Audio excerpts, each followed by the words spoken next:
Hello and welcome to Best Sips Worldwide. I'm your drinking companion, Susan Schwartz, an American travel writer living in London.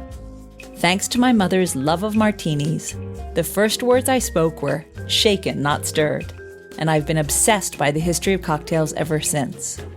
Through the years, I've been lucky enough to sip some of the best made by the best. Hear that sound? It's time to cozy up to the bar and let me introduce you to the movers and shakers of the world's most famous watering holes. Today, we take you across the pond to New York's 21 Club. Bartender Mark Tubridy guides us through a mini history of cocktails in the Big Apple from one of the bars that started it all. He graciously sat down to talk me through from Prohibition to modern day. Avery Fletcher, the Director of Sales and Marketing for the 21 Club, joined the party too. There was this thing once upon a time that seemed like a good idea, I guess, called Prohibition, where you could not purchase or sell alcohol in the United States. And here in New York City, so many very creative entrepreneurs got together, and or not together per se, but created these speakeasies and a way of kind of keep the alcohol flowing to the people of New York City. So two of the most creative people that did this were Jack Crindler and Charlie Burns. They were two cousins, and I think it started off as a way just to pay off some student loans, school loans. So they decided to open up some speakeasies. They started, I think, down in the Village. They had a number of locations that they kind of went through for different reasons. They had to move a couple times, but what definitely happened as they moved was they amassed this amazing clientele, mixture of artists, politicians, celebrities throughout New York City. So they got this great following. So by the time they moved up to where we are now, 21 West 52nd Street, they had a great following. Interesting story that I always try to tell people is that the location right before 21 Club was actually called the Punch-In, and it was on West 49th Street. And when they were bought out of that location for the construction of Rockefeller Center, they decided to throw this great New Year's Eve party. It was their last night at that location. So they had all of their regular clientele over. Story goes that they basically gave everybody some sort of, way of kind of like knocking the place down, but also a bottle of champagne. So everybody had a great time, and they did kind of, level the place in a certain sense. But it was someone's idea, a stroke of genius, to pick up the Iron Gates as a group from outside that location and carry them over to christen the new location. So the Iron Gates that you walk through to get into the restaurant today are actually from that location. That's amazing. It really is, really is. So I always try to tell people that when they first come in, because it's like you actually just walked through history to get into another piece of history. Mm-hmm. They dragged history in. They did. I'm sure it was probably a swaying motion, right, down the street. Especially the alcohol that was brewed. Oh, then. yeah. Who knows yeah. what that was. Absolutely.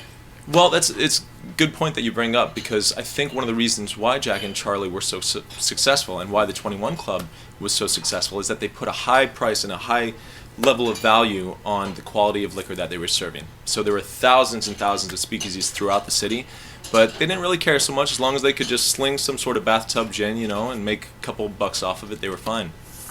Jack and Charlie said, we want to serve the best quality stuff. So through different means and family members that were able to kind of smuggle either from the south up from Florida or down from Canada, they were able to obtain some great quality alcohol. There's another story. One of the regular customers of the 21 Club moved out of town. This was still during Prohibition. And I guess he couldn't find great quality liquor at the speakeasies to wherever he moved. So he sent a letter to Jack and Charlie and said, can you send me some of the good stuff? And so I think they did, but what happened was because of the postal, kind of transmission of him saying, can you send me the liquor, they actually got some sort of like, hey, wait a second, you guys aren't supposed to be sending liquor. But it speaks to the point that they really sold great quality liquor. I bet a lot of their customers were policemen too. Oh, well, even the mayor of New York, Jimmy Walker at the time, was a regular customer here. So we have the speakeasy, or the Prohibition era wine cellar downstairs.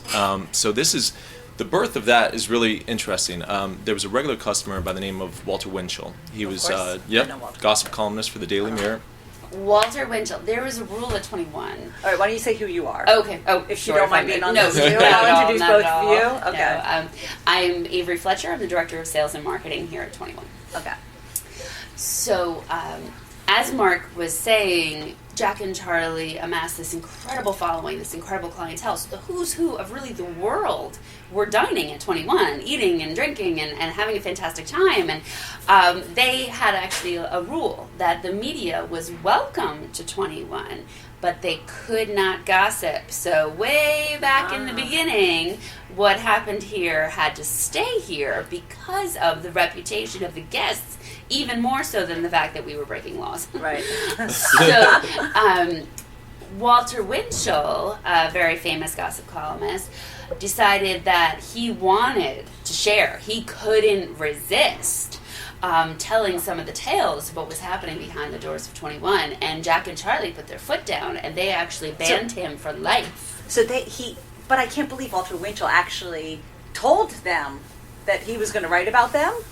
No, I'm pretty sure he printed. Oh, he printed. He All went right. a little So page 6, as seen at 21. So he was banned. He was blacklisted. Yeah, he was put on the do not enter for 21. I bet he just couldn't wait till that amendment was repealed so he could come back. Oh, I think for life. He was never allowed in Wow. again. Yeah. So it really had nothing to do with the alcohol as it did the level of clientele, because even after Prohibition was lifted, the clientele to this day are still some of the world's finest. And to seek retribution, he did publish on the front page of his newspaper that 21 had never been raided by the feds. Boy, and so then they came in. They came in. Yes. Came in. I mean, how long did that, do you know how long that set them back before they could open again? Oh, not very. Because obviously Jack and Charlie were still here. We're still here. Jack and Charlie So were very industrious. So they were raided, and a good amount of their alcohol was confiscated, but they were very savvy, and they had speakeasy owners during the day had two options. You could align yourself with the police, or you could align yourself with the mafia, pretty much. And Jack and Charlie had chosen to align themselves with the police department.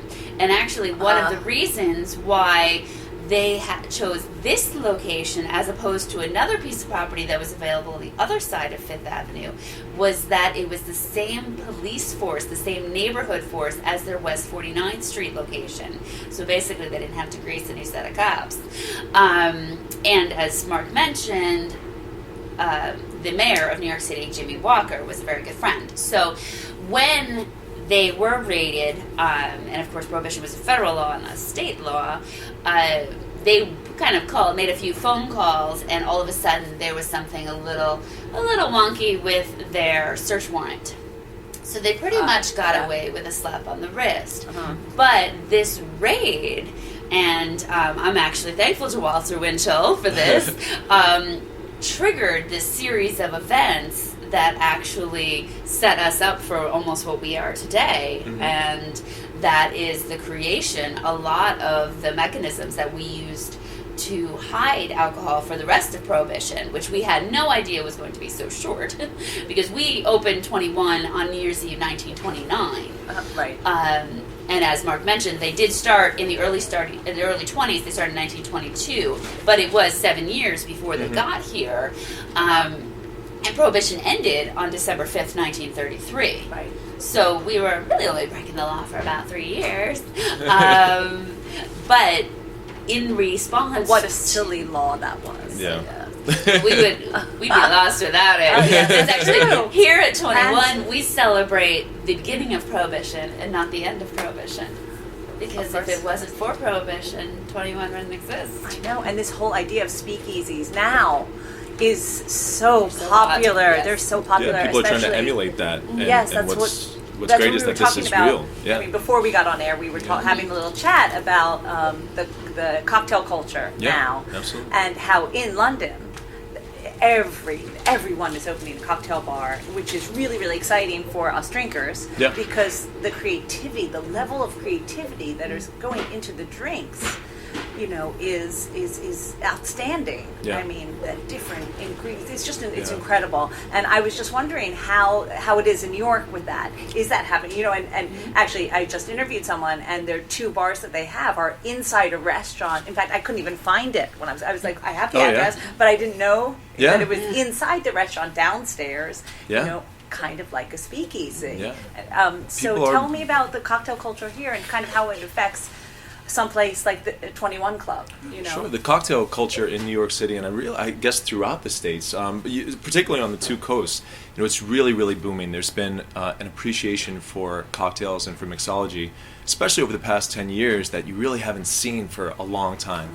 An appreciation somewhat akin to kind of like the farm-to-table movement, people appreciating food in a different way. People are starting to appreciate cocktails that way. And I think a big part of it from a bartender standpoint is we have this ownership over the cocktails that we're producing now, that we're coming up with. The ingredients, we, like Avery mentioned, if I have a night off, I'm going home and I'm experimenting with a new type of syrup or a shrub or switchel or any number of these ingredients that aren't necessarily new, but we're appreciating them again. So some of these things, for instance, a shrub, a vinegar-based, syrup is, something that they used to drink during colonial times. And I remember coming in and telling Avery, hey, they used to use this as a way of preserving fruit, and then they would combine it with some sort of water, and then that was their version of a soft drink. But of course, as bartenders, we take any one of those ingredients, say, that's good, add alcohol, and it'll be better. So that could be said about everything. Yes. T-shirts, this plus alcohol. But it's exciting, and what's nice is that when people come to the bar, they're looking at. I think there was always a respect for bartenders as the job of many roles. Therapist, friend, teacher, whatever you want to say. But now people are coming in and they're fascinated. They're watching everything you're doing. It's not just waiting for the drink anymore. It's like, well, what's in that bottle, and why do you do it like that? And when I make it at home, should I be doing this? People are really interested. There is this movement going on, and I never want to say it's a trend, because I think it really is kind of people waking up and saying, you know what, there's an art behind this, just like there's an art behind food. And if just because I'm having a cocktail, it doesn't mean I have to slug back a whiskey and that I feel horrible the next morning. There's an art to it, And how do you feel that your core clientele are probably the same? Look, I have a friend who got married here. It's a friend of my parents. I don't know if you know the Wassermans. They come, they got married here. This is their place. I mean, this is a kind of a place that is a place for someone. Yeah. There must be tons of regulars. Do you feel that they want to try these new things, or they really set in there, I want? It happens. I mean, a lot of it. Well, there are two sides of it, because part of this whole movement is returning to classics. So there's the side of us being creative and trying to do twists on the classics. But, a lot of these drinks that have come back into the forefront in the media over the past couple of years are classic drinks. The Last Word cocktail, created in Detroit. That's, it was created, don't quote me on this, maybe the 30s or the 40s, but only in the past couple of years, people said, that's a pretty good drink that has gin, lime juice, maraschino liqueur, and chartreuse. So that's an example of kind of a classic cocktail coming back. We do so many martinis, Manhattans, old fashions here, but a drink like the South Side, which is kind of a 21 Club staple, we have a lot of regular customers that will come back to that one as well. But do you ever tweak those to see if they know? Because I just had an old fashioned. I'm like, why don't I drink this more? This is like the best drink. It is so delicious. We do. The very incredible one. The very first drink that I ever. At 9:30 in the morning. Yes. The very first drink I ever worked on with the team here. Oh, right, that's right. And this was 3 years ago. So the first time I really became involved with the cocktail program here, I had this idea of, I don't know if maybe I had just seen Inception or what happened, but I said, well, the old-fashioned's great, and there's the sugar element that's inside the old-fashioned. What if we substituted that with a gastrique that was really all of the flavors of the old-fashioned? So it's kind of an old-fashioned inside of an old-fashioned. So we did... Wait, I don't even know what that is. What is... So a gastrique is another... It's another vinegar-based syrup, but the difference between that and a shrub is that in the gastrique, you really have to caramelize the sugar. Before you deglaze it with vinegar, But then, so what we did is basically, created this gastrique, infused it with maraschino cherries, oranges, bitters, everything that would go into an old-fashioned. We created this really interesting kind of agro-dolce sort of syrup, and replaced the sugar in the old-fashioned with that gastrique. So I think we got a little bit of attention for that, and also it was one of those things where customers were like, what is that? So we'd be very willing to let them try it, and I think that definitely sparked some interest, doing a twist on a classic. So. Well, what do you feel are your classics, since we're talking about classics, at the 21 Club? Was there a classic cocktail that the gents created, and that today still is, that people come here for that. Yeah. Like a series of them. It doesn't have to be just one. I don't mean to put you on the spot, but no, not at all. If you look on our cocktail menu, we actually have kind of a new contemporary sort of drink section, but then there's the classics. So it's devoted to those classic drinks that we get that call for all the time. Martinis and Manhattans. You can't get away from that at all.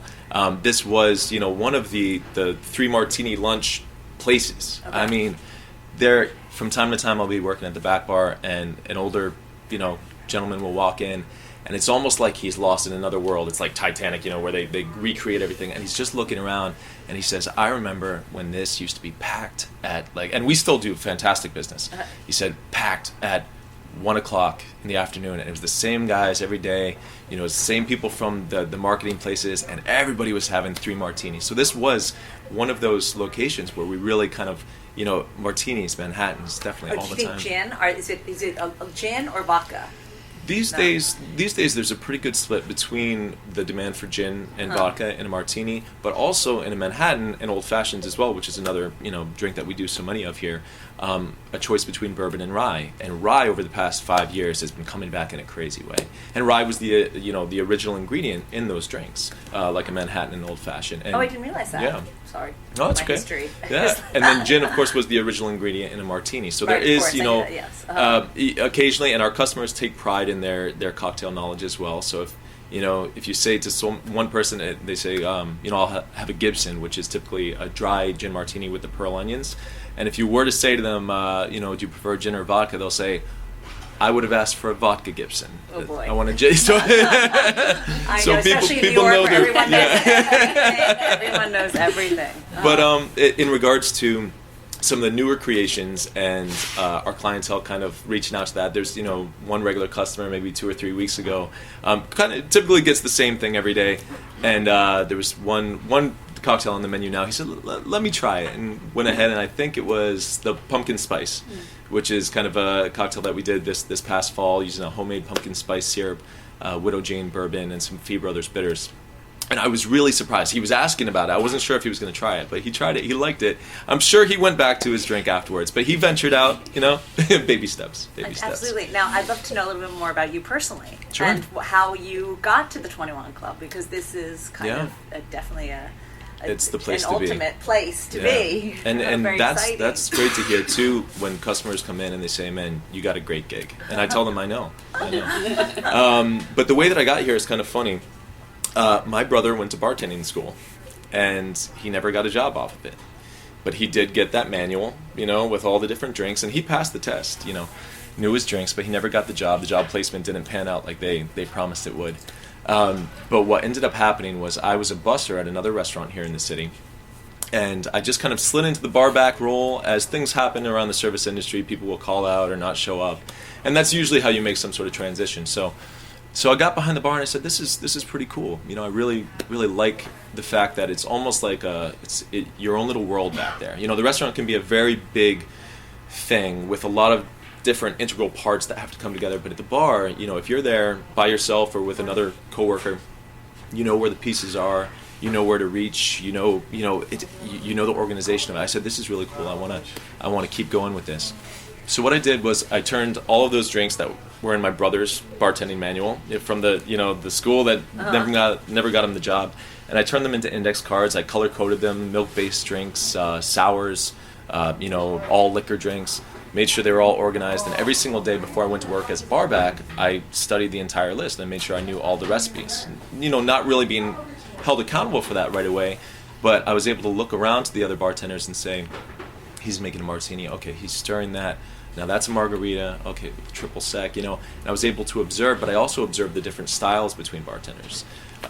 So it really allowed me to kind of get this knowledge and a good perspective. Also of the makings of a bar. Being a bar back, I was able to see the organization and the pieces behind the bar, and it started to just become this cool kind of science but also art in my head.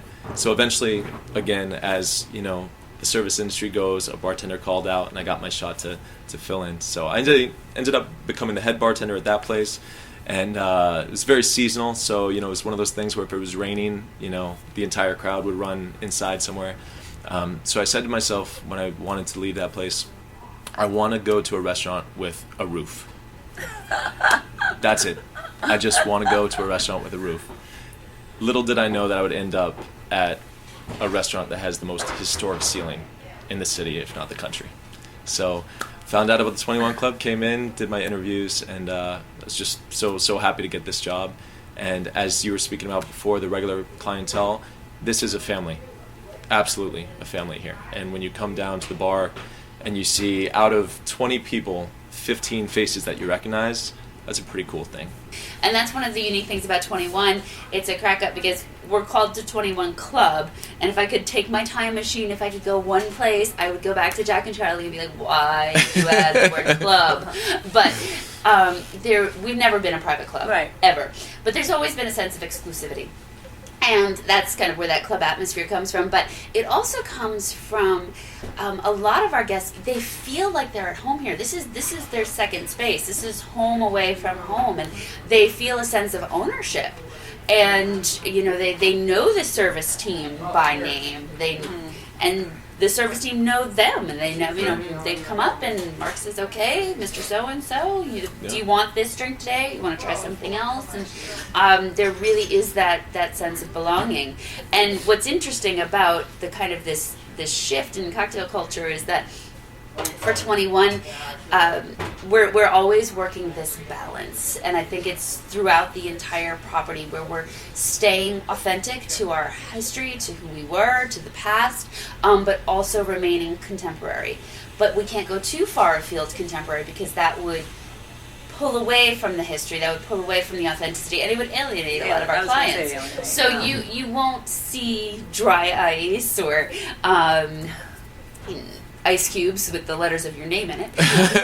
But you or Mark really wants to do these magical little spheres of something that are very cool, but they're not going to be in our drinks. Yeah. But what you will see is an Iron Gate Old Fashioned that has a guest streak in it, or every season we do our seasonal cocktails have simple syrups that the bartenders themselves are responsible for creating and making and boiling in the back, and those subtle infusions, those homemade ingredients, but with classic drinks. So over the summer, maybe we'll do a Ricky that's something unique, has a unique twist to it, but is classic. Something that's familiar, but has some kind of contemporary component, which, as it happens, is not so contemporary. Yeah. Right, of course. But it's always bridging that gap, and we do it with food as well as with cocktail, as well as just service and expectations of the property. I always say, Best Bits is a luxury travel blog, but luxury doesn't have to be the having a butler at your hotel room, because I certainly can unpack and pack my own clothes. Yeah. I always say the butler would be great if he knows how to make martinis. Then I will have that butler. But it's exactly what you said. It's the service aspect of luxury, and I think that can be anywhere really, but it's the people and the places that take the time to get to know you as a customer, and so that when you come in, you feel like you are home, even though you're not home. All right, it's a heightened home, a heightened experience of home, and it can be. I stayed at a 3-star hotel in Grenada, and everything. It was family owned, and it was so adorable, and anything that you wanted, it was really, you felt that you were there. And here you feel like you're in New York. You want to be here. It's part of a New York experience, part of a luxury experience. And it's, again, luxury in terms of, anyone can come in and have a drink. As you say, it's not a pub, but you feel like you are someone's guest. Yeah. And I think that is so important, and I think a lot of places don't get that right. What people appreciate about the 21 Club too when it comes to drinks is knowing that they can get the classics the way they were meant to be made.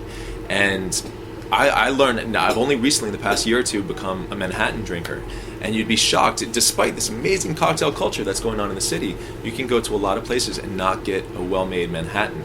So sometimes I think what our regular customers, but also just new customers are looking for is, they know they like a specific drink, but they want it made with care. They want it made, the right way, whether it's a Manhattan being stirred and not shaken, or, just a great Tom Collins, whatever it is.